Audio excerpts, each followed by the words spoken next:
ಮಚ್ಚು ಹಿಡಿದು ರೀಲ್ಸ್ ಮಾಡಿದ್ದ ರಜತ್ಗೆ ಕೋರ್ಟ್ ಆಘಾತ ನೀಡಿದ್ರೆ ವಿನಯ್ ಗೌಡ್ರಿಗೆ ಬಿಗ್ ರಿಲೀಫ್ ಸಿಕ್ಕಿದೆ. ಇತ್ತ ಮಚ್ಚೇಶ್ವರರ ನಡುವೆ ಎಲ್ಲವೂ ಸರಿ ಇಲ್ಲ ಅನ್ನೋ ಗಾಸಿಪ್ ಬಗ್ಗೆ ವಿನಯ್ ಅಚ್ಚರಿಯ ರಿಯಾಕ್ಷನ್ ಕೊಟ್ಟಿದ್ದಾರೆ. ಈ ಕುರಿತಾದಂತಹ ಒಂದು ರಿಪೋರ್ಟ್ ಇಲ್ಲಿದೆ.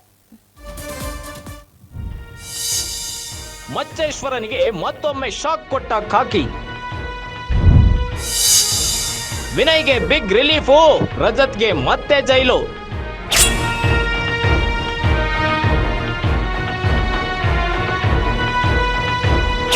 ಮಚ್ಚು ಹಿಡಿದು ರೀಲ್ಸ್ ಮಾಡಿದ್ದ ಪ್ರಕರಣದಲ್ಲಿ ರಜತ್ 2ನೇ ಬಾರಿ ಜೈಲು ಸೇರಿದ್ದಾರೆ. ಕೋರ್ಟ್ ನೀಡಿರುವ ಷರತ್ತು ಉಲ್ಲಂಘಿಸಿರುವ ಹಿನ್ನೆಲೆ ವಾರೆಂಟ್ ಜಾರಿಯಾಗಿತ್ತು.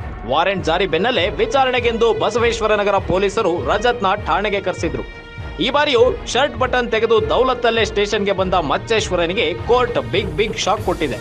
24ನೇ ಎಸಿಜೆಎಂ ಕೋರ್ಟ್ಗೆ ವಿನಯ್ ಮತ್ತು ರಜತ್ ಇಬ್ಬರೂ ಹಾಜರಾಗಿದ್ರು. ವಿಚಾರಣೆ ನಡೆಸಿದ ಕೋರ್ಟ್ ವಿನಯ್ಗೆ 500 ರೂಪಾಯಿ ದಂಡ ವಿಧಿಸಿದ್ರೆ ರಜತ್ಗೆ 14 ದಿನ ನ್ಯಾಯಾಂಗ ಬಂಧನಕ್ಕೆ ನೀಡಿ ಆದೇಶಿಸಿದೆ.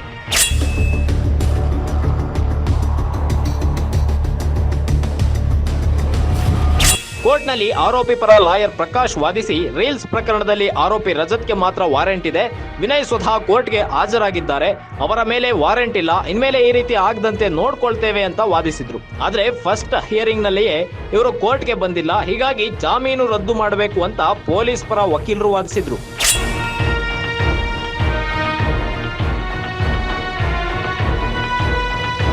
ವಾದ ಪ್ರತಿವಾದ ಆಲಿಸಿದ 24ನೇ ಎಸಿಜೆಎಂ ಕೋರ್ಟ್ ವಿನಯ್ಗೆ ರಿಲೀಫ್ ನೀಡಿದೆ.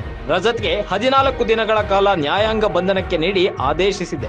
ಇತ್ತ ವಿನಯ್ ರಜತ್ ಇಬ್ಬರ ನಡುವೆ ಎಲ್ಲವೂ ಸರಿ ಇಲ್ಲ ಅನ್ನೋ ಗಾಸಿಪ್ ಕೂಡ ಹಬ್ಬಿದ್ದು, ಅದಕ್ಕೆ ವಿನಯ್ ಗ್ಯಾರಂಟಿ ನ್ಯೂಸ್ಗೆ ಕ್ಲಾರಿಟಿನೂ ಕೊಟ್ಟಿದ್ದಾರೆ. ಪ್ರತಿ ಸಲ ಪೊಲೀಸ್ ಸ್ಟೇಷನ್ ಕರೆದಾಗ, ಕೋರ್ಟ್ ಕರೆದಾಗ definitely we should respect the law. Definitely ಅದನ್ನು ಮಾಡ್ತಾ ಇದ್ದೀನಿ ಆ್ಯಂಡ್ ಫಾಲೋ ಅಪ್ಪನ್ನು ಮಾಡ್ತೀನಿ. ನಮಗೇನು ಡಿಫ್ರೆನ್ಸ್ ಅನಿಸಲಿಲ್ಲ ಸರ್, ನಿಮಗನ್ನಿಸ್ತಾ ಇದೆ ಅಷ್ಟೇ. ಅದು ನಾವು ಚೆನ್ನಾಗೇ ಇದ್ದೀವಿ, ವಿ ಆರ್ ಟಾಕಿಂಗ್, ಪ್ರತಿಯೊಂದೂ ಮ್ಯೂಚುವಲ್ ಆಗಿ ಶೇರ್ ಮಾಡ್ತಾ ಇದ್ದೀವಿ. ನೀವಿವಾಗ 14 ದಿನ ಜೈಲು ಅಂದಿದ್ದೆ, ನನಗೆ ಶಾಕ್ ಆಗ್ತದೆ, ಬೇಜಾರಾಗ್ತಿದೆ. ಒಟ್ನಲ್ಲಿ ಈಗಾಗಲೇ ಒಮ್ಮೆ ಅರೆಸ್ಟ್ ಆಗಿ ಪರಪ್ಪನ ಅಗ್ರಹಾರ ಜೈಲು ಸೇರಿದ್ದ ಮಚ್ಚೇಶ್ವರ ರಜತ್ಗೆ ಕೋರ್ಟ್ ಬಿಗ್ ಶಾಕ್ ನೀಡಿದ್ದು, ಅವರ ಜೊತೆಯಲ್ಲೇ ಪೇಜ್ಗೆ ಸಿಲುಕಿದ್ದ ವಿನಯ್ಗೆ ಬಿಗ್ ರಿಲೀಫ್ ಕೊಟ್ಟಿದೆ. ಬಸವರಾಜ್ ಕುಂಬಾರ, crime bureau, guarantee news, Bengaluru.